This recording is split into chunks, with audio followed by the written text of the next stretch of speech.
ታገቢኛለሽ ብለ የጋብቻ ጥያቄ ከመጠየቅ በፊት እነዚህ ነገሮችን ወቅ። በቅርቡ ቀለበት ለማሰር እያሰበ ያለ ጓደኛ ካለ ይህንን ቪዲዮ ላክለት፣ ወይንም ያ ቀለበት የምታስረው ልጅ አንተ ከሆንክ በደንብ አዳምጠኝ። እነዚህ ነገሮችን ማድረግ አለብህ። አንደኛና የመጀመሪያው በደንብ ወቃት፣ በደንብ ቅረባት። ለነገ ለትዳር የምታስባትን ሴት በደንብ ሳታቅ እንዳይሆን። በትንሹ በጓደኝነት 2 ዓመት፣ በፍቅር ግንኙነት 2 ዓመት፣ አነሰ ቢባል 4 ዓመት የምታውቃት ሴት ብትሆን ይመረጣል።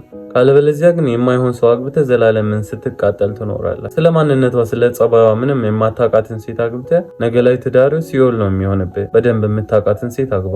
ሁለተኛ፣ ስለ ትዳር በደንብ አውራት። ስለ ትዳር ያላትን አመለካከት፣ ስለ ትዳር ምን እንደምታስብ። አሁን ላይ ያሉት አብዛኞቹ ሴቶች ስለ ትዳር ምን ታስቢያለሽ ሲባል ትዳርን እንደ እስር ቤት ቆጥረው ተዳኔ ትዳር የሚባል ነገር አይመቸኝም የሚሉ ሴቶች እየበዙ ነው። እንደዚህ ቻነስ ሴት ለቁም ነገር ለነገ ለትዳር ለልጆች አትሆንም። በምንም ታምር እንደዚህ ቻነስ ሴት እንዳትመርጥ። ይቅርታ አድርግልኝና ከህይወት አባራት። እንደዚህ አይነት አመለካከት ያላትን ነገር ግን ስለ ትዳር ያላት አመለካከት ንጹህና ደስ የሚል ከሆነ እንደዛ ቻነስ ሴት ናት ለነገ የምትሆን ለአንተ ጥሩ ሚስት ለልጆች ጥሩ እናት የምትሆነው እንደዛ ቻነስ ሴት ናት።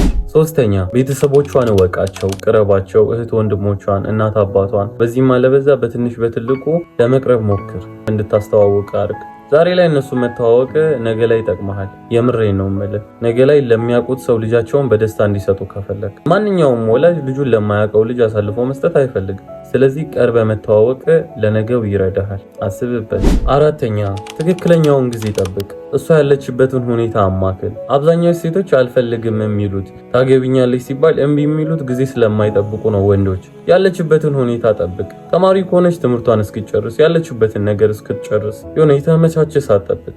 ሀዘን ላይ ልትሆን ትችላለች፣ የማይሆን ስሜት ላይ። ጥሩ ስሜት ላይ የምትሆንበትን ጊዜ ጠብቀ ይህን ጥያቄ አቅርብ። ካለችበት ስሜት አንጻርም እምቢ ልትል ትችላለች። ስለዚህ ያለችበትን ሁኔታ እየጠበቀና ያማከለ መሆን አለበት። ታገቢኛለች ለሚለው ጥያቄ ትክክለኛውን ጊዜ መጠበቅ ምን ማለት እንደሆነ ቤኪ 4 ኪሎ ወቸው ጉድ ፖድካስት ላይ ቀርቦ የተናገረውን ንግግር ራስ ገብታ አዳምጠው። የምሬ ነው የምልህ፣ ትክክለኛ ነገር ነው የተናገረው። በተለይ ልታገባ ገና ቀለበት ለማሰር እየተዘጋጀ ከሆነ ያንን ቪዲዮ ገብተህ ይው ታይበታለህ። ብዙ ነገር ትማራለህ። ቤኪ እዚህ ቲክታክ ላይ ሲቀልድ ሲያወራ ሲጫወት እንደ ሞኝ ሲያደርገው ቀላል ሰው ሊመስል ይችላል። ገብተህ እዛ ጋር የምትማረው በጣም ብዙ ነገር አለ። በጣም ብዙ ነገር። በትክክለኛው መንገድ ከበሰለ ወንድ ትክክለኛ ትምህርት ታገኝበታለህ። ገብተህ ያንን ቪዲዮ ብታየው ይጠቅመሃል እላለሁ። አምስተኛ፣ የፍቅር ግንኙነት ላይ ያላትን አመለካከት ያዘው፣ ይጠቅመሃል። ዛሬ የፍቅር ግንኙነታችሁ ውስጥ ምን አይነት ሴት ነች?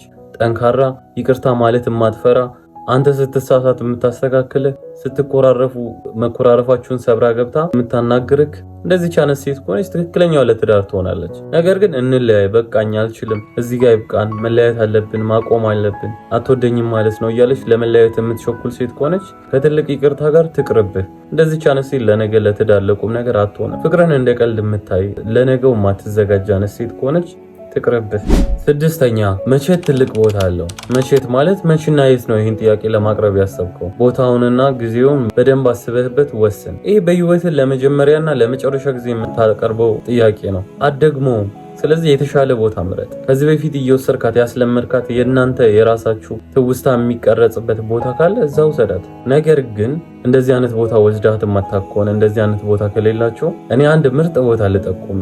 ኢማጂን ይህም በመሰለ በአማረና በተዋበ መልኩ ታገቢኛለሽ ብለ ጥያቄ አቅርበህላት እምቢ የምትል ሴት ያለች ይመስላል። ቦታው ሊትል ፓሪስ ሬስቶራንት ይባላል። አድራሻው ሰሚት አካባቢ ከካምብሪጅ አካዳሚ አጠገብ ማሪን ህንፃ 8ኛ ፍሎር ላይ ታገኛቸዋለህ። ልክ እንደዚህ የሚያምር ዲኮር በፈለግከው ምርጫ ወይንም ደግሞ እነሱ በሚያስመርጡ መልኩ ሰርተው ለምትፈልገው ፕሮግራም በጊዜውና በሰዓቱ ያደርሱልሃል። በነገራችን ላይ ለፕሮፖዛል ብቻ አይደለም፣ ለቤተሰብ ፕሮግራም፣ ለልደት፣ ለብራይዳል እና ለተለያዩ ዝግጅቶች የሚሆኑ ፓኬጆች አሉ።